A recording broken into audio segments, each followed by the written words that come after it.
Shalom. Suaranya kok kecil ya? Shalom. Ya.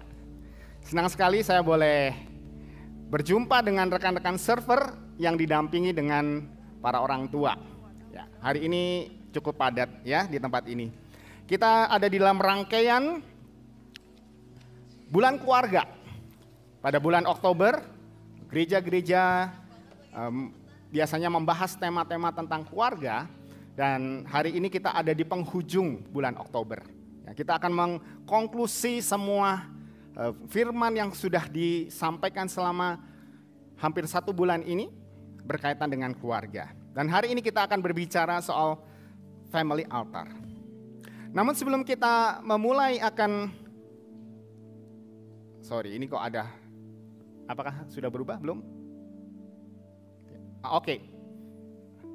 Sebelum kita bersama-sama merenungkan apa itu family altar, mari kita membuat sebuah survei. Ya. Silakan Bapak Ibu mengeluarkan handphonenya, rekan-rekan server keluarkan handphonenya, ya, scan QR code di sini. Ya. Kita akan membuat sebuah polling, ya, sebuah survei kecil-kecilan. Ya. Kita bersyukur dengan teknologi kita bisa melakukan ini secara live. Ya. Thank you buat Anes yang sudah membantu saya menyiapkan untuk polling ini ya. Oke, apakah sudah? Oke, sudah ada satu jawaban, mungkin saya agak bergeser di sana ya. Menurut rekan-rekan sekalian, apa itu family altar? Ada yang mengatakan doa, berdoa satu sama lain untuk menguatkan. Ya, masih ada lagi? Oke. Renungan bersama keluarga. Ya. Berdoa bersama keluarga, bersekutu. Ops. Ya. Apalagi mesbah keluarga, ya. Oh, jawaban yang banyak berdoa bersama keluarga ya. Biasanya yang di highlight itu yang paling banyak mengatakan itu. Wow, ya sudah banyak.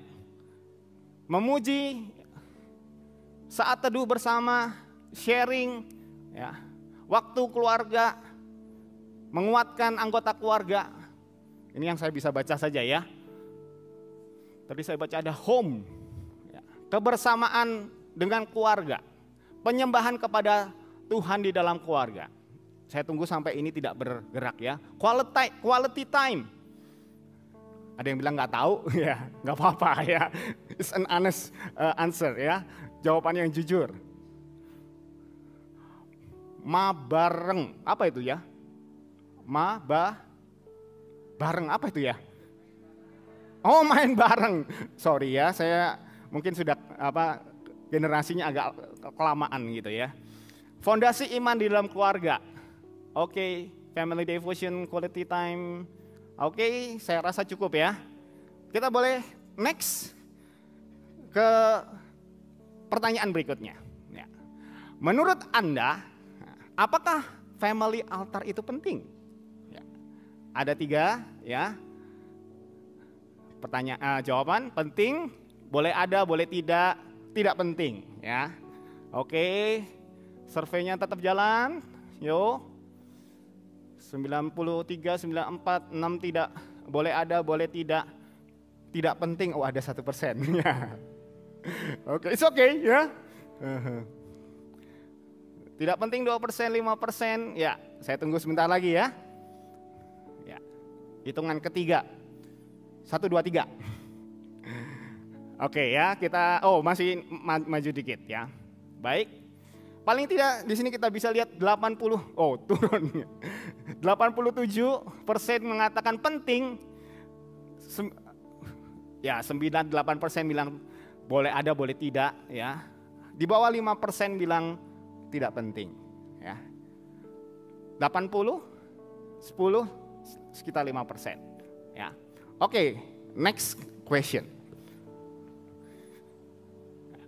Sudahkah Anda bersama dengan keluarga melakukan family altar? Ya. Oke, silakan. Sudah tapi jarang, tidak terpikir untuk family altar. Sudah dan rutin. Baru rencana, ya. Oke.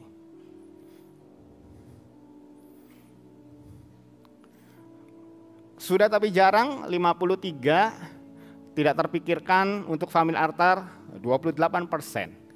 Sudah dan rutin 12%, baru rencana ya. Oke, kita tunggu. Ya. Tidak terpikirkan, baru rencana, sudah rutin. Oke, ya. Boleh dikatakan bahwa kita sudah melakukan family altar. Kalau gitu buat apa saya khotbah ya? Selesai saja begitu? Oh enggak ya, karena ada jawaban-jawaban juga tadi ya. Ada yang bilang baru rencana ya. Ada yang bilang ya apa namanya it's okay ada, it's okay juga nggak ada. Juga nggak penting kok ya. Tapi mari kita bersama-sama merenungkan mengenai family altar ini. Saya mau coba apakah oke sudah jalan ini saya ya. Hari ini cukup istimewa bagi saya karena saya boleh berkhotbah di depan paling tidak ada 3 generasi gitu ya. Para parents generasinya adalah generasi X akhir ya, dan millennials awal ya. Siapa yang Gen X?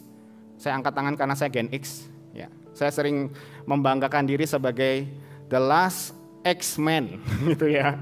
Karena saya generasi X paling akhir. Ya. Oke, ada beberapa ya rekan-rekan saya Gen X dan juga sebagian milenial awal ya. Dan bagi rekan-rekan server ya, rekan-rekan adalah generasi Z ya. Generasi Z itu lahir 96 sampai 2009. Ya. Mungkin ada sedikit yang Gen Alpha ya, dikit-dikit ya mungkin ya, yang SMP ya, betul ya. Yang SMP awal-awal itu Alpha, tapi mungkin nggak banyak. Ya. Di sini ada paling tidak 3 generasi bersama. Dan mari kita lihat apa yang dialami oleh Gen X dan milenial ya, karena kita itu singgungan beririsan, kurang lebih pergumulan kita sama, rekan-rekan ya. Bagi Gen X atau milenial ya, yang lahir antara 1965, 79, kemudian milenial 80 sampai 95 ya. Ada satu peristiwa besar yang mewarnai kehidupan kita, khususnya ketika kita masih remaja. Apa itu rekan-rekan? Saya boleh panggil teman-teman ya, karena kita seumuran begitu ya. Peristiwa besar apa yang dialami oleh Gen X atau milenial di masa remaja kita, atau kita ya hampir remaja begitu ya. Tentunya kita ingat peristiwa ini ya. Kerusuhan 98 ya. Saya ingat waktu itu saya kuliah tingkat 2 kalau nggak salah ya. Wajib jadi ketahuan umurnya ya. Saya kuliah tingkat 2 ya. Sudah lewat dari masa youth gitu ya. Ya masa youth di awal-awal lah ya, udah mau di akhir. Kerusuhan 98 itu mengakhiri ya, masa Orde Baru. Di mana Orde Baru adalah masa di mana segala sesuatu itu dikekang, ya, diatur, ya. Masa yang begitu otoriter. Anak saya yang paling besar itu suka sekali dengan sejarah. Dia selalu bertanya, "Pak, Presiden Indonesia yang otoriter itu siapa?" gitu ya. Apakah ini, apakah itu gitu ya. Karena ini ditayangkan live saya nggak sebut gitu ya. Dia bertanya demikian. Tapi itulah kenyataannya bahwa Orde Baru adalah masa di mana segala sesuatu diatur. Dan oleh karena kerusuhan 98 kita mengalami apa yang disebut dengan Orde Reformasi. Segala sesuatunya menjadi bebas ya. Dan kita bisa melakukan apa yang dulu tidak mungkin kita lakukan di masa Orde Baru. Ini yang menjadi highlight ya, menjadi cerita atau menjadi bagian dari kita Gen X dan milenial. Dan sekarang kita bergeser ke para server sekalian Gen Z. Peristiwa apa yang highlight kehidupan kalian ketika kalian ada di dalam masa remaja? Hah? Ini baru terjadi ya. Apa itu? Saya nggak dengar suaranya. Apa? COVID-19 ya. Sama ya. Kita juga semua merasakannya kan ya. COVID-19 ya, selama pandemi itu kita mengalami di mana dulu kita bebas ya. Mau kemana-mana ya. Mau naik pesawat tinggal pakai handphone pluk-pluk ya. Mau naik kereta api, mau naik apa aja gampang. Ya. Tiba-tiba apa? Lockdown. Kita hanya bisa tinggal di rumah ya. Nggak bisa pergi kemana-mana ya. Yang harusnya bebas jadi malah dikekang di dalam rumah ya. Walaupun kita bisa pergi kemana-mana secara virtual, tetapi tubuh kita itu dikekang di satu tempat ya. Itu adalah Gen Z. Dan para millennials, Gen X ya, ketika kita remaja, kalau kita membutuhkan informasi, membutuhkan sesuatu gitu ya. Saya mau menunjukkan beberapa hal ini mungkin jadi nostalgia kita ya. Koran ya, bahan-bahan cetak gitu ya, buku, komiks gitu ya. Kemudian ini nih, radio ya.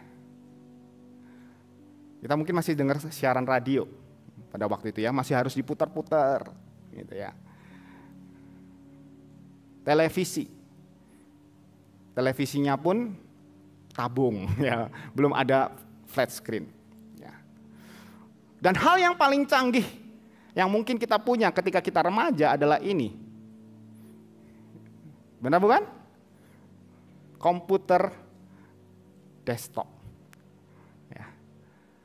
Dan kita sudah mulai menikmati apa yang disebut dengan internet ya, yang nggak praktis, lambat ya. Masih ingatkah teman-teman kalau mau nyambung ke internet kita harus nyolokin kabel telepon ke modem yang kalau disambungin bunyi krek krek krek krek krek krek krek. Ya, anak-anak youth sekarang nggak tahu itu ya. Server sekarang nggak tahu itu. Mau download, mau upload, aduh, berjam-jam ya. Itu yang terjadi. Untuk mencari informasi, ya, itu harus ketik, nunggu lama. Mungkin harus cari ke perpustakaan, ensiklopedia, ya. Boro-boro mau pakai komputer klik-klik gitu ya, pakai katalog. Nah, ya, cari kartu gitu ya. Itu adalah Gen X dan milenial. Sementara rekan-rekan sekalian, rasanya koran itu kalian udah nggak pernah tahu ya. Nggak pernah lihat rasanya ya, apalagi koran cetak. Ya, komiks pun komiknya elektronik. Ya. Kalian mendapatkan informasi dari gadget kalian, entah handphone, iPhone, ya, tablet kalian, ya, iPad, dan lain sebagainya. Ya. Kalian mencari informasi nggak lagi ke perpustakaan, ya, cari ke ensiklopedia, tanya Mbah Google, ya. Belakangan nggak usah tanya Mbah Google juga ya, bisa search di YouTube, mau bikin apa aja bisa cari di YouTube, ya. Begitu cara kalian mencari informasi. Di dalam konektivitas, kalian memakai Instagram, ya. Beberapa waktu yang lalu, ya. Saya ketemu sama teman saya buka Facebook saya gitu ya. Lalu saya diketawain, kok masih pakai Facebook? Ketinggalan zaman, ketahuan ya. Ketinggalan zaman. Orang sekarang, anak muda sekarang nggak ada yang pakai Facebook katanya ya. Facebook itu mainannya orang tua. Semua pakai Instagram. Benar bukan? Ya. Dan untuk nonton, kalian tidak lagi nonton siaran televisi, yang kalian cari adalah Netflix, ya, Disney Plus, dan yang lain sebagainya. Ini cara kalian mencari informasi. Ya. Dengan latar belakang ini, ya, dengan hal-hal ini rekan-rekan sekalian, membuat kita memiliki pola atau pandangan yang berbeda. Saya boleh katakan bahwa Gen X atau milenial itu adalah generasi di mana informasi terbatas, namun kemandirian kita lebih. Ya. Teman-teman Gen X, milenial, masih ingatkah waktu remaja, ya, waktu youth kita main motor-motoran kemana-mana, ya, rame-rame, ya. Ketergantungan dengan orang tua itu sudah tidak begitu kuat, apalagi kalau kita sudah SMP. Ya, sebagian kita malu kalau didampingi orang tua, ya. Nggak cuma malu, orang tuanya juga nggak bisa dampingi waktu itu. Ya. Namun demikian informasi kita sangat terbatas. Ya. Karena situasi yang kita hadapi itu. Ya. Kegiatan yang banyak kita lakukan itu adalah di gereja. Ya, karena gereja adalah sumber aktivitas kita. Ya, saya bertumbuh, ya, melayani Tuhan itu di gereja. Kalau Anda mendapatkan komunitas yang tepat, ya, maka Anda akan bertumbuh di komunitas itu. Bagaimana dengan rekan-rekan Gen Z? Saya boleh katakan rekan-rekan Gen Z adalah rekan-rekan youth yang informasinya lebih, ya, tetapi kemandiriannya terbatas. Benar bukan? Ya, ini nggak salah kalian juga gitu ya. Itu pengaruh kami juga para orang tua, nggak tega gitu, apalagi habis pandemi begitu. Ya, saya masih bisa lihat ya, beberapa anak muda yang masih didampingi orang tua, diantar orang tua. Namun demikian, untuk informasi, wah kalian cepat sekali. Baru semester ini anak saya yang kelas 5 SD, ya, itu bisa sekolah onsite. Ya. Kemudian pulang-pulang dia ngomong ke saya, Pak, saya dibilang gay sama teman saya. Kenapa kamu dibilang gay? Soalnya saya akrab dengan teman saya. Ya. Kebetulan dia itu, ya, TK barengan, ya, SD kelas 1 sebelum pandemi mereka barengan. Jadi mereka seperti sahabat. Waktu sudah lama gak ketemu mereka barengan. Ya. Waktu mereka barengan dibilang gay. Ya. Kalau anak-anak remaja atau anak youth zaman saya dulu gak kepikiran itu. Bahkan gay itu apa juga gak ngerti, tapi bisa ngomong. Ya. Dan itulah yang kalian hadapi. Dan namun demikian, ya, apa-apa masih minta tolong papa, mama, gitu ya. Kemana-mana minta diantar. Ya. Itu juga bukan salah kalian, gitu ya. Kami juga masih suka mendampingi, gitu ya. Nah, rekan-rekan sekalian, melihat kenyataan ini sebenarnya boleh saya katakan, ya, antara orang tua dan anak, khususnya para youth, pasti akan selalu ada gap generasi. Benar bukan? Dulu kami, ya, para Gen X, milenial, kami juga punya gap dengan orang tua kami. Kenapa? Karena kami bertumbuh, ya, di lingkungan yang berbeda dengan orang tua kami. Demikian juga dengan kalian, dengan orang tua kalian. Dan itu pasti akan terjadi, ya, dari generasi ke generasi. Nanti kalian juga akan menghadapi hal yang sama ketika kalian menjadi orang tua. Dan yang menjadi masalah adalah bukan gap yang ada, karena gap itu pasti akan terjadi. Tetapi bagaimana kita mengatasi gap itu. Dan yang seperti saya sampaikan tadi bahwa makin ke depan tantangan kalian, tantangan anak muda itu semakin besar. Seperti yang saya bilang tadi ya, contoh anak saya ya. Saya dulu gak kepikiran seperti itu ya. Tapi informasi itu bisa datang dari mana saja ya. Orang bisa saja dia giat di dalam kegiatan gereja, tetapi nilai-nilai yang dia miliki bukan nilai-nilai Kristiani. Benar bukan? Karena sumber informasi bisa dapat. Belakangan ini kita dengar ada katanya hamba Tuhan ya. Katanya pelayan Tuhan tapi membunuh orang. Katanya tertanam di gereja, tetapi nilai-nilainya tidak menunjukkan nilai-nilai Kristiani. Artinya ada satu tantangan yang besar yang dihadapi dari generasi ke generasi dan juga generasi kalian. Dan rupanya gap generasi ini juga dialami oleh Yosua. Ya. Di dalam Yosua 24 ayat 15, Yosua berkata kepada bangsa Israel, "Tetapi jika kamu anggap tidak baik untuk beribadah kepada Tuhan, pilihlah pada hari ini kepada siapa kamu beribadah, kepada Allah huruf kecil, ya, yang kepadanya nenek moyangmu beribadah di seberang sungai Efrat, atau kepada Allah orang Amori yang negerinya kamu diami ini. Tetapi aku dan seisi rumahku, kami akan beribadah kepada Tuhan." Rekan-rekan sekalian, Yosua pasal 24 ini adalah pidato, ya, atau speech terakhir Yosua kepada bangsa Israel. Yosua mendampingi Musa mengiringi bangsa Israel keluar dari tanah Mesir.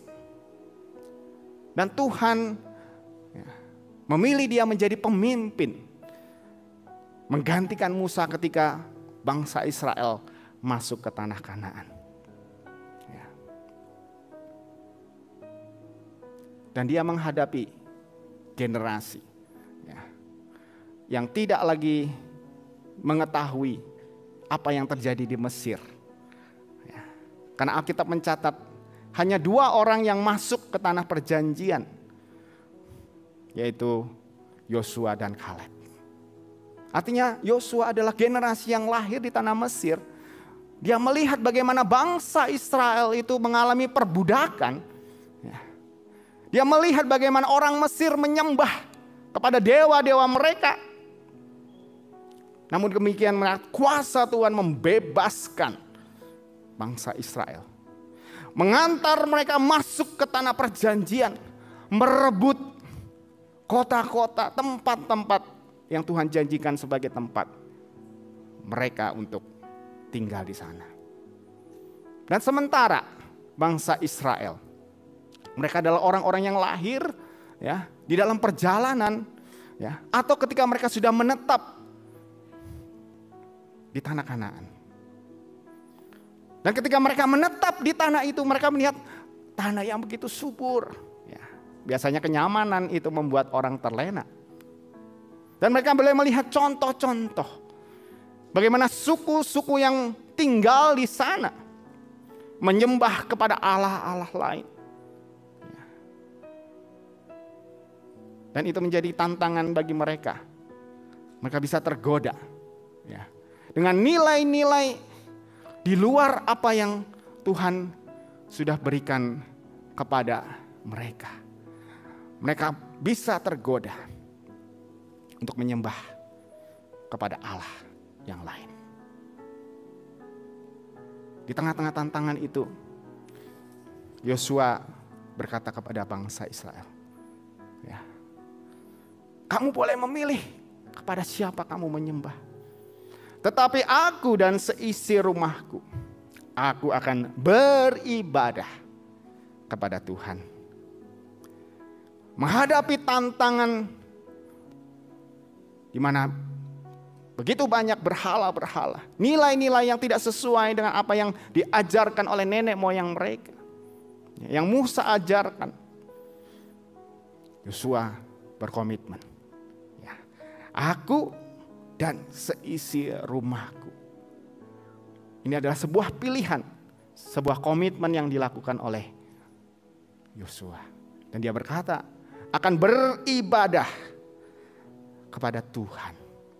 Kepada Tuhan yang membebaskan bangsa Israel dari tanah perjanjian, mengantar mereka keluar di padang gurun hingga masuk merebut tanah perjanjian itu. Aku akan beribadah. Beribadah di dalam bahasa aslinya itu adalah ini rekan-rekan. Abodah, ya, tulisannya avodah gitu ya, bacanya abodah. Yang menarik adalah abodah. Ini dari kata dasar abod yang artinya bekerja. Sesungguhnya beribadah itu adalah bekerja. Dan makna daripada ibadah, sesungguhnya ya, kita tidak hanya menyembah atau berbakti, tetapi juga melayani. Kalau dalam bahasa Inggris disebut I will service Lord God. Aku akan melayani Tuhan. Ya. Sesungguhnya ibadah itu adalah pelayanan kita kepada Tuhan. Lebih lanjut, Rasul Paulus di dalam Roma pasal 12 ayat 1 menuliskan, karena itu saudara-saudara, demi kemurahan Allah aku menasihatkan kamu supaya kamu mempersembahkan tubuhmu sebagai persembahan yang hidup, yang kudus dan yang berkenan kepada Allah.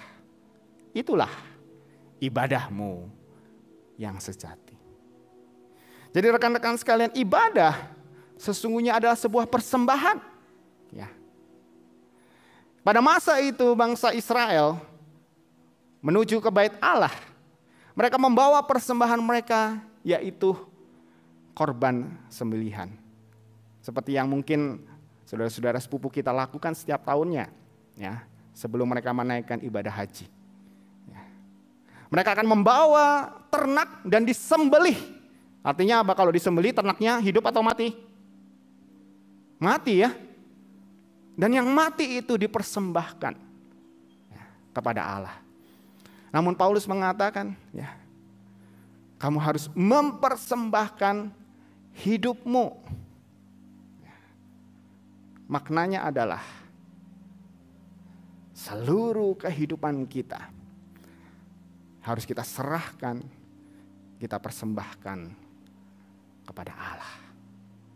Dan itu adalah ibadah yang sejati.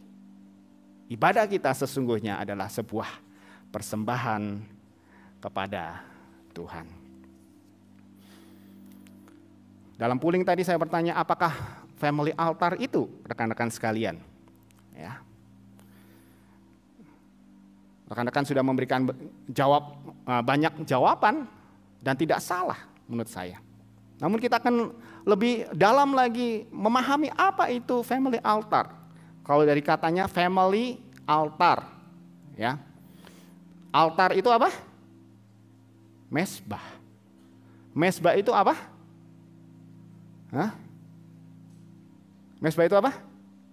Tempat untuk meletakkan persembahan. Betul bukan? Ya. Mesbah adalah tempat untuk meletakkan persembahan. Jadi family altar itu sesungguhnya adalah sebuah persembahan daripada keluarga. Ketika kita berkata kita akan memiliki sebuah family altar, sesungguhnya kita sedang mempersembahkan. Dan Paulus katakan persembahan kita sesungguhnya adalah persembahan yang hidup. Kehidupan keluarga kita seluruhnya, ya, bukan cuma sebagian. Ya, itulah yang kita berikan kepada Allah. Ya, kalau saya boleh definisikan, family altar adalah ini ya. Sorry, saya harus menengok ke belakang soalnya yang di sini burem ya. Mungkin nanti kita perlu waktu untuk mengganti yang di sana ya. Family altar adalah komitmen seperti yang dilakukan oleh Yosua, ya. Sebuah keluarga untuk mempersembahkan hidup mereka untuk menyembah Allah. Family altar itu tidak hanya di waktu-waktu tertentu sesungguhnya, tetapi seluruh kehidupan kita. Ketika kita datang mempersembahkan hidup kita, kita melayani Tuhan sebagai sebuah keluarga. Sesungguhnya itulah family altar. Namun demikian memang ada hal praktis yang harus kita lakukan, ya, sehingga kita boleh menyebutkan itu sebagai family altar. Kalau enggak kita bilang ya udah ya, kan seluruh hidup saya family altar, ya dari pagi sampai sore, ya ini family altar. tanpa kita melakukan apa yang seharusnya kita lakukan. Secara praktis family altar adalah kita menyiapkan waktu kita untuk memiliki ibadah dengan Tuhan. Dari polling yang kita lakukan tadi, hampir 80-90% mengatakan family altar penting. Benar bukan? Ya, benar nggak? Bukan saya yang jawab loh ya, bukan saya yang memberikan jawaban. Rekan-rekan sekalian yang menjawabnya. Namun, ya walaupun mengatakan bahwa 80% penting, tetapi hanya berapa tadi yang sudah melakukan, dan itu pun jarang? Berapa? 50. Ya. Yang sudah melakukannya dengan rutin pun tidak sampai mungkin 10 atau 20%. Ya. Problemnya adalah seringkali kita tidak tahu how to do it. Benar bukan? Kita sudah tahu prinsipnya. Family altar adalah kita mempersembahkan hidup kita buat Tuhan. Tapi kita tidak tahu bagaimana melakukannya. Ya. Karena itu kita mau belajar bersama. How to do the family altar, ibadah keluarga. Sebenarnya sederhana, Bapak Ibu sekalian. Rekan-rekan youth sekalian. Hal yang pertama yang perlu kita lakukan. Ya, sebelum kita melakukan segala sesuatunya untuk family altar atau ibadah ini. Adalah commit yourself. Buatlah komitmen, sediakan waktu. Setiap keluarga punya waktu yang berbeda-beda, ya. Di mana kalian bisa berkumpul bersama. Ada keluarga yang bisa pagi-pagi, ya, sebelum berangkat ke sekolah, berangkat ke tempat kerja, kalian bisa duduk bersama sarapan. Tapi kelihatannya jarang yang bisa begitu ya. Di zaman yang seperti saat ini, ya. Kalian bisa gunakan waktu itu untuk kalian melakukan ibadah keluarga. Ya. Atau ketika malam sudah tiba, ya, kita berkumpul bersama sebelum kita tidur. Ya. Ada yang berkata, loh, sekarang kan saya juga harus tugas keluar kota. Ya. Sebelum pandemi, saya hampir minimal sebulan sekali saya harus keluar kota, rekan-rekan sekalian. Ya. Setelah pandemi stop 2-3 tahun, beberapa bulan ini mulai lagi keluar kota. Ya, minggu depan saya keluar kota lagi. Ya. Can we still do it? Masihkah kita bisa melakukannya? Bisa. Karena apa? Kita punya teknologi. Benar bukan? Ada video call, ya, yang bisa kita lakukan.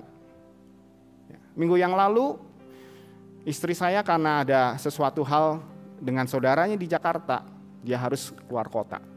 Ya. Biasanya kami melakukan doa bersama di malam hari. Kami tetap bisa melakukannya melalui video call. Ya. Tuhan sudah memberikan teknologi itu, jangan teknologi digunakan untuk hal yang lain. Gunakanlah itu untuk ibadah kepada Tuhan. Sediakan waktu untuk Tuhan. Ya. Naikkan pujian. Ya. Kita hidup di zaman yang cukup mudah. Kalau nggak hafal lagunya, tinggal setel YouTube, Spotify, ya, bisa ikutin saja. Ya. Nggak penting suara Anda merdu atau tidak, yang dengar juga keluarga-keluarga sendiri. Ya. Yang penting adalah hati kita tertuju kepada Tuhan. Ya. Naikkan pujian kepada Tuhan. Sebagai wujud syukur kita atas hari yang Tuhan berikan. Atas segala sesuatu yang sudah bisa kita lakukan di hari itu. Mari kita baca satu bagian Alkitab atau sebuah artikel renungan. Ya.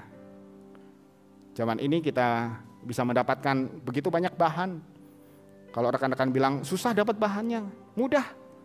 Ada ODB, Our Daily Bread, dari bahasa apapun ada. Bahasa Inggris mau, boleh. Bahasa Mandarin ada, Indonesia ada, Sunda saya nggak tahu ada nggak ya. Mungkin ada. Ya. Anda bisa pakai ODB.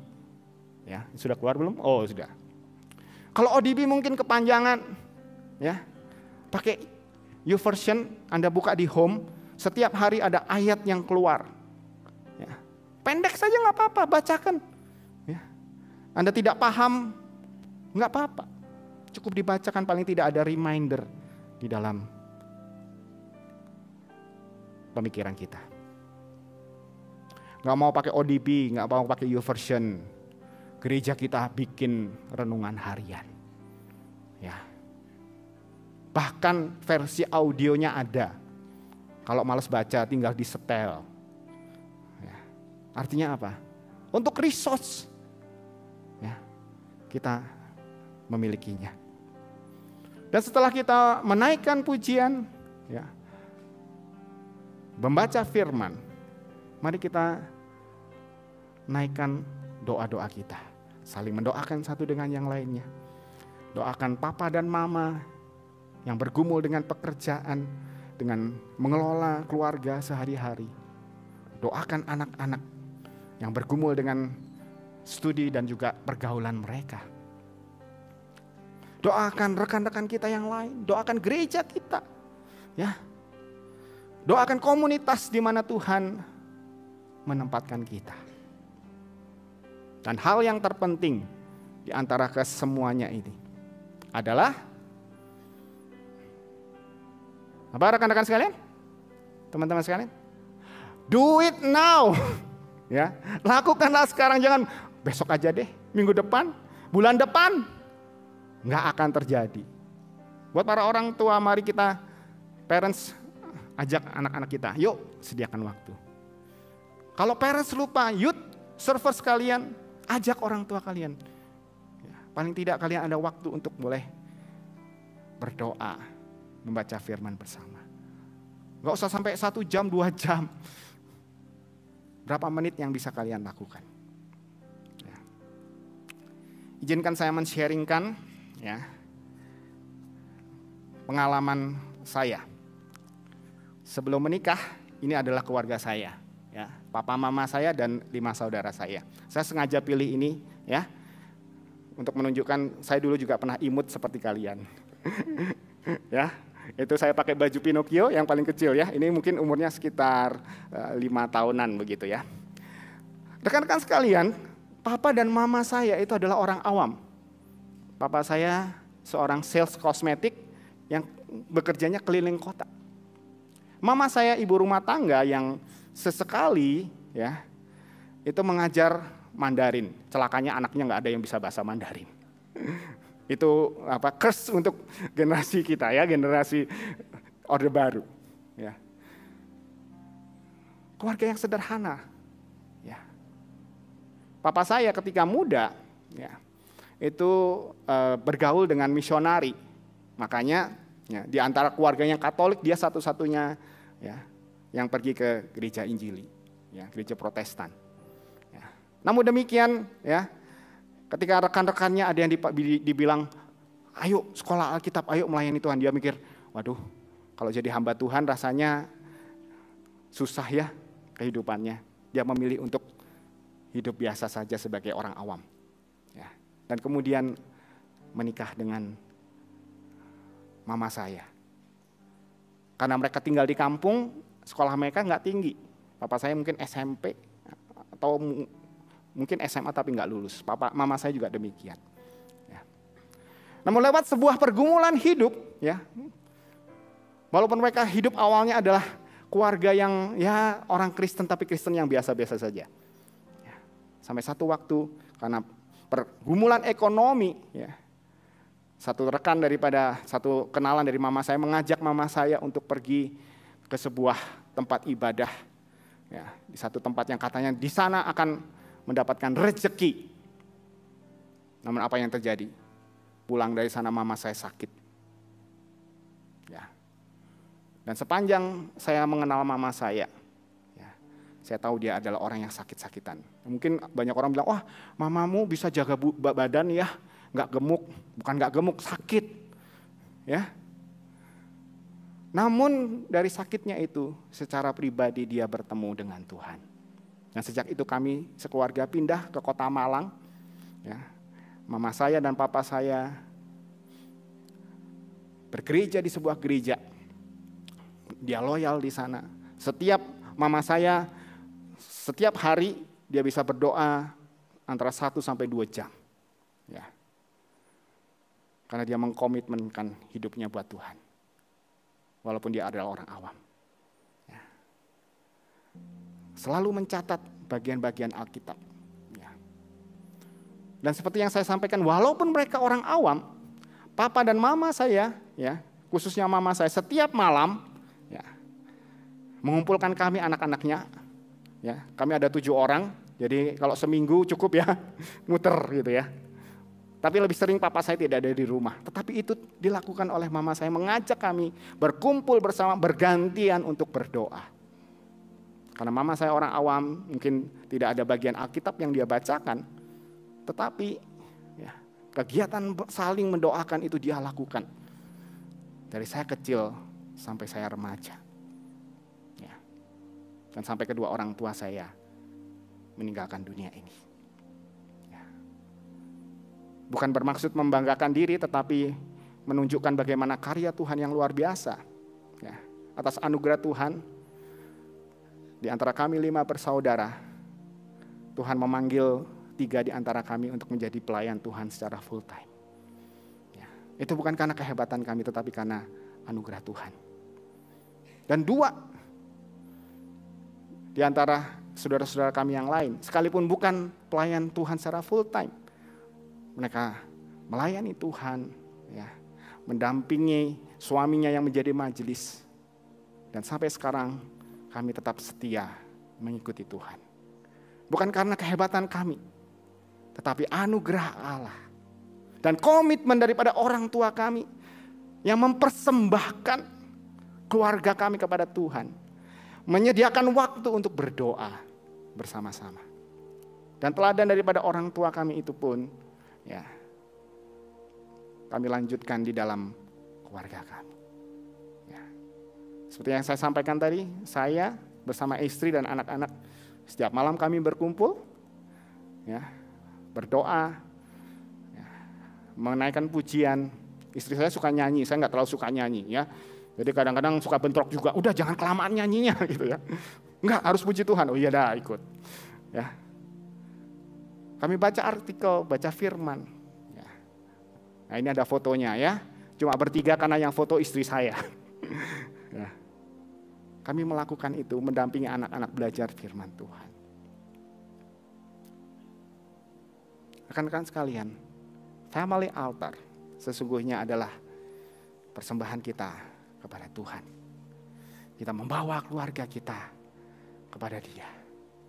Sesungguhnya seluruh kehidupan kita sebagai orang percaya itu kita mau persembahkan kepada Tuhan, ya.